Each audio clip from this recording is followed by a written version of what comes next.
Welcome back दोस्तों, स्वागत है आप सबको मेरे नमस्कार।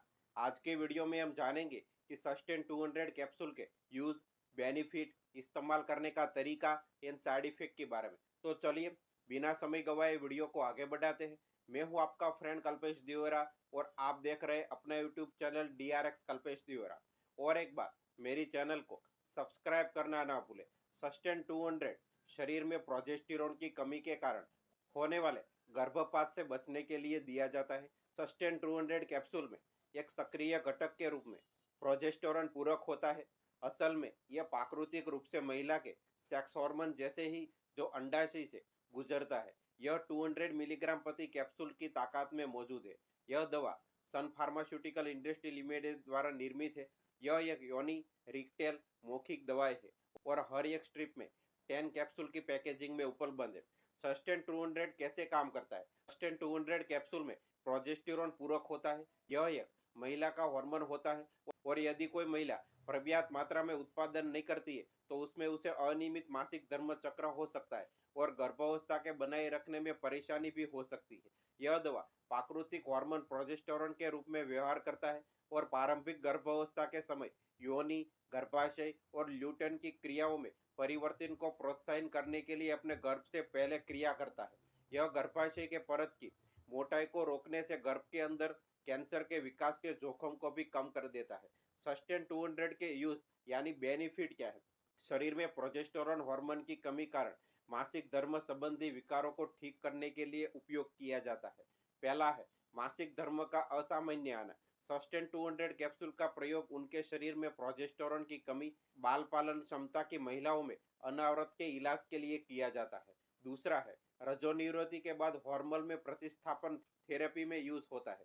सस्टेन 200 कैप्सूल प्रयोग रजोनिरोधी के बाद हार्मोन में प्रतिस्थापन थेरेपी के लिए प्रयोग किया जाता है। उसका लक्ष्य रजोनिरोधी में एस्ट्रोजन और प्रोजेस्टेरोन के कम परिसरण के कारण असुविधा को कम करना है। तीसरा है अक्रियाशील गर्भाशय का रक्तस्राव। सस्टेन 200 कैप्सूल का उपयोग योनि में असामान्य रक्तस्राव के इलाज के लिए भी किया जाता है, जिसके कारण हार्मोन के स्तर में परिवर्तन होता है। चौथा है गर्भावस्था के दौरान प्रोजेस्टेरोन की कमी होना।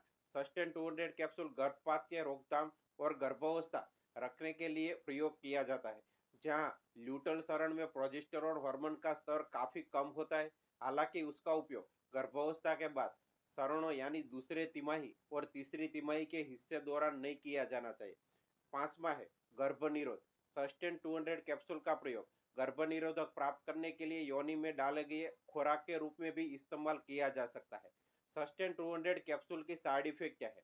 कब्ज, बहती नाक, मिजाज का बदलना, दस्त, उल्टी होना, पेशाब में कठिनाई होना, पेट की खराबी होना, थोड़ा सा सिर दर्द होना, खांसी होना, मांसपेशी या जोड़ों में दर्द होना, थकान होना, स्तन की कोमलता में थोड़ा सा दिक्कत होना, योनि से डिस्चार्ज होना, छींक आना। ज्यादा साइड इफेक्ट नहीं होती है तो तुरंत ठीक भी हो जाती है। आपको लगे कि ज्यादा साइड इफेक्ट हुई है तो तुरंत अपने डॉक्टर से बात करें। सस्टेन 200 लेते समय सावधानी क्या रखें? यदि आप एक ही समय में अन्य दवाई या OTC काउंटर के अलावा उत्पादों को उपयोग करते हैं तो सस्टेन 200 के प्रभाव बदल सकते हैं। उससे साइड इफेक्ट के लिए आपको जोखिम भी बढ़ सकता है।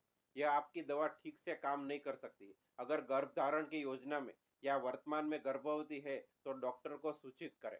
मधुमेह यानी डायबिटीज से पीड़ित होने पर सावधानी बरतें। इस दवा को बच्चों या शिशुओं के लिए उपयोग करने की सलाह नहीं दी जाती और उसके परिणाम स्वरूप हानिकारक दुष्प्रभाव भी हो सकते हैं। इस दवा के बारे में बेहतर समझने के लिए कृपया अपने स्त्री रोग विशेषज्ञ से बात करें। अब आप समझ गए होंगे कि सस्टेन 200 कैप्सूल के यूज, बेनिफिट, इस्तेमाल करने का तरीका एंड साइड इफेक्ट के बारे में। तो अब जल्दी नई वीडियो में मिलेंगे। तब तक के लिए आप खुश रहे और मस्त रहे और मेरी चैनल को सब्सक्राइब करना ना भूलें। Thank you.